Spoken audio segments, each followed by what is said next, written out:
and in a manner of speaking, gentlemen, it was proposed to my wife that I should, for the benefit of charity, come here this evening and give a lecture on some popular theme.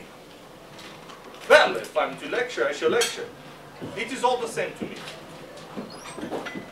Of course, I'm not a professor and a stranger to scholarly degrees, but for the last 30 years, almost continuously, and one might say even to the detriment of my own health, etc., I have been working on questions of a scientific nature.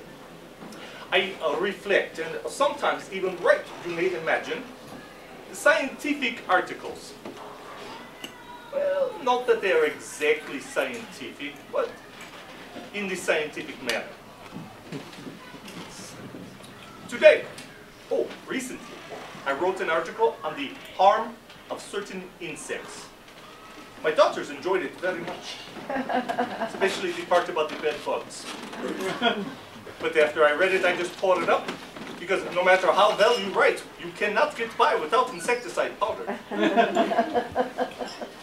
have bugs even in our piano. Today, I have selected, so to speak, as the subject of the lecture, the harm that is brought to humanity by the use of tobacco. Now, I myself smoke, but my wife ordered me to lecture on tobacco, and so what is one to do? Tobacco it is. Yes. Tobacco is, it matters not to me, but I request that you pay particular attention to my present lecture, or be assured that nothing will come of it.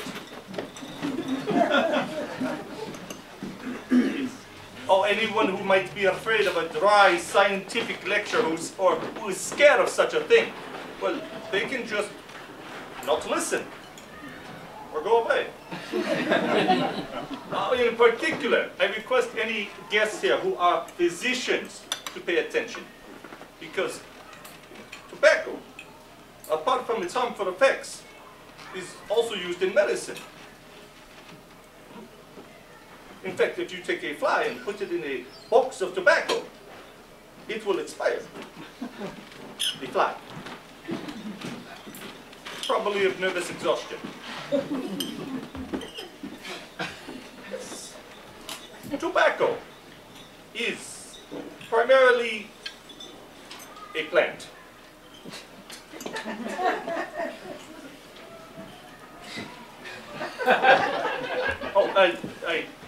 Whenever I lecture, I frequently blink with my right eye.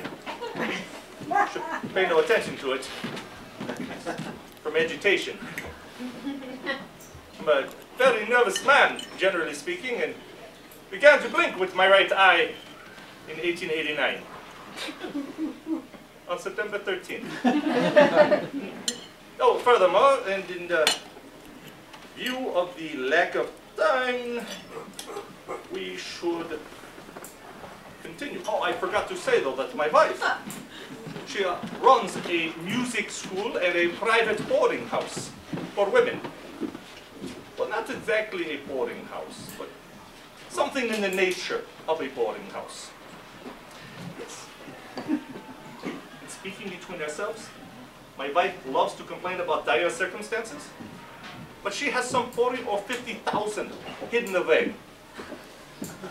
I have only not even a kopeck to my name. Not even half a kopeck. How do you explain that? You know. Yes. Well, at the boarding house, I am responsible for managing the household affairs. I buy the provisions, I sew the lesson books, I record the expenses, I watch over the servants, I drive away the bugs, I catch mice. Yesterday evening, I had to give the cook some flour and butter to make pancakes. This morning, after the pancakes were made, my wife comes into the kitchen and says that 3 of the students would not be eating today because of swollen glands. So, it appeared that we had a few extra pancakes. Where were we going to put them? At first, my wife ordered them taken to the cellar. But then she thought and said, "Oh, you go ahead and eat them, Scarecrow."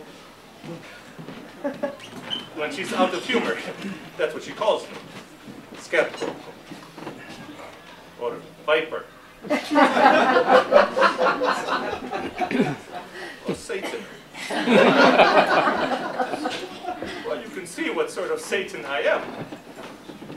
She's always out of humor. Well, I did not eat those pancakes properly. No, I swallowed them all at once without chewing because I am always hungry. She never feeds me. Yesterday she gave me nothing to eat. She said, "No one has to feed you." Yes. Well. Tobacco. Oh, all this talking has caused me to stray somewhat from this subject, but I suppose you would be pleased to hear a ballad or a symphony or an aria.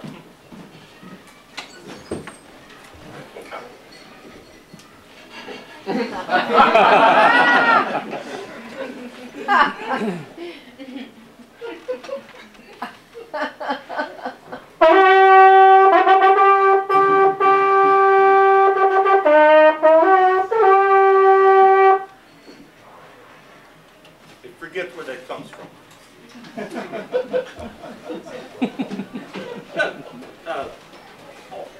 I forgot to tell you that at my Vice Music School, I also am responsible for teaching mathematics and physics, chemistry, geography, history, solfeggio, literature, etc., etc.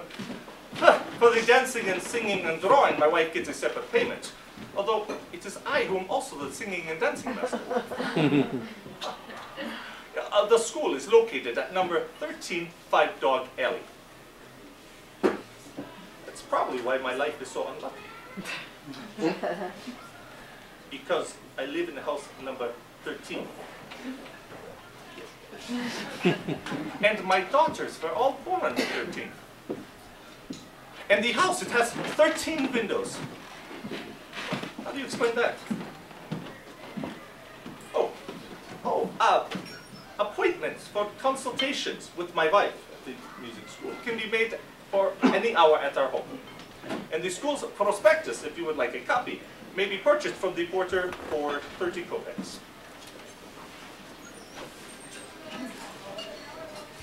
And if you would like, I happen to have a few that I could share. 30 kopecks. Who would like one? 30 kopecks? No? No one? 20 kopecks. How annoying. Yes. Number 13. Nothing succeeds for me. I've grown old and foolish. Here I am giving a lecture. I look happy.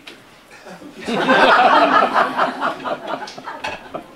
I myself feel like yelling at the top of my voice, running away to the ends of the earth. I want to complain, but there is no one to complain to. Even just to cry, just a little, would be a relief.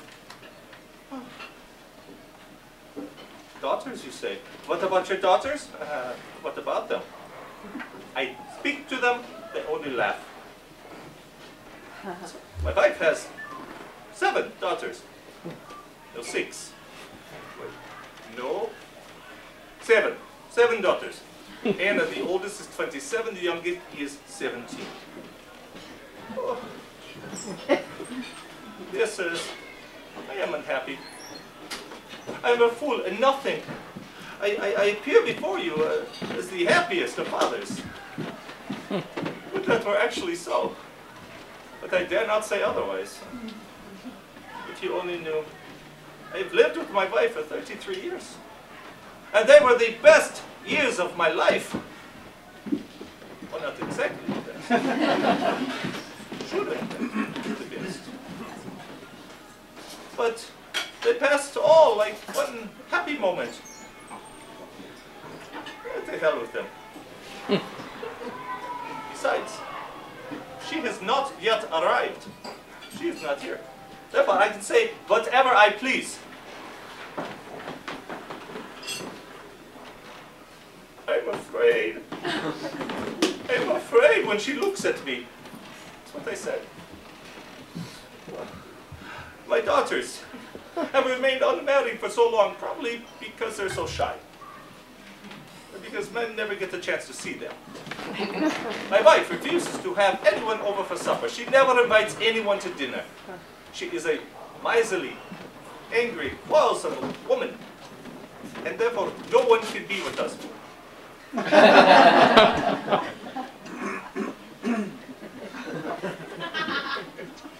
I'm going to get hungry. I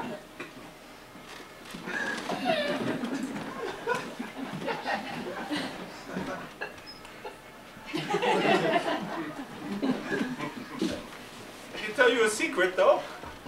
At holidays, my wife's daughters can be seen at the home of their Aunt Natalia Semyonovna. The one that goes around, it's rheumatism, and wears a yellow dress with the black spots, looks like cockroaches crawling on it. There. Yeah, they have food.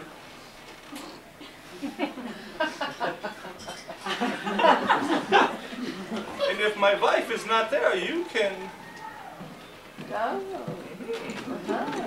must tell you, I can get drunk on one glass of wine.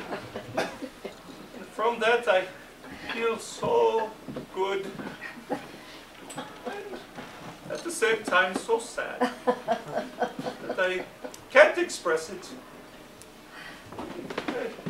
For some reason, remember my younger years, and I feel like running away. If you only knew how I long to do that, to run and throw off everything, to run without a care. Where?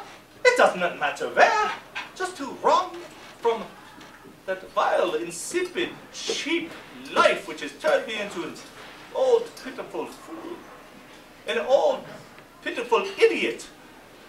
To run from my wife's money and the kitchen and music. Just to run and stand like a tree, like a post,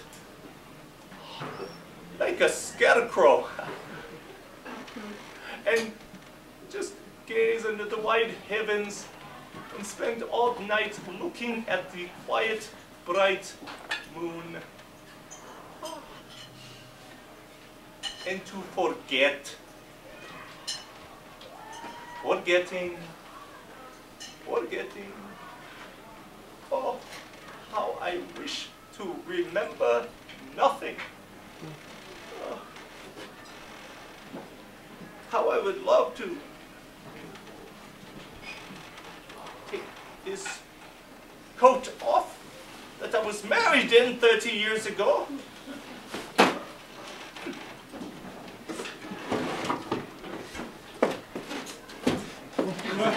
Take that!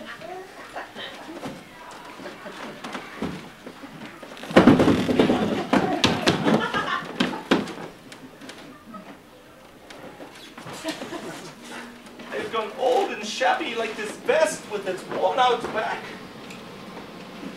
I was once younger. Now I need nothing.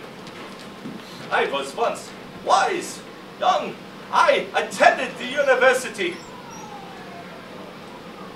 I had my dreams.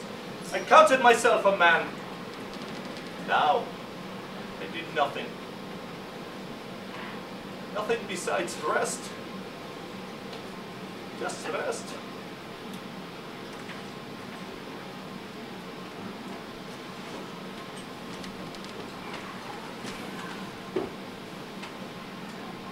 She has returned. She is standing behind the scenes and waiting for me.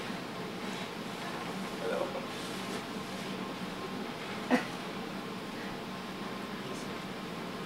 Our time has passed. If she asks, please, I beg you, tell her that the lecture was that the scarecrow, that is myself, held himself with distinction. He is looking its way. And on the basis of that position, that tobacco contains a terrible, terrible poison about which I have just told you, it follows that one should never, never smoke. And I allow myself to hope that this lecture of mine on the harmful effects of tobacco will provide you with some useful information, some benefit.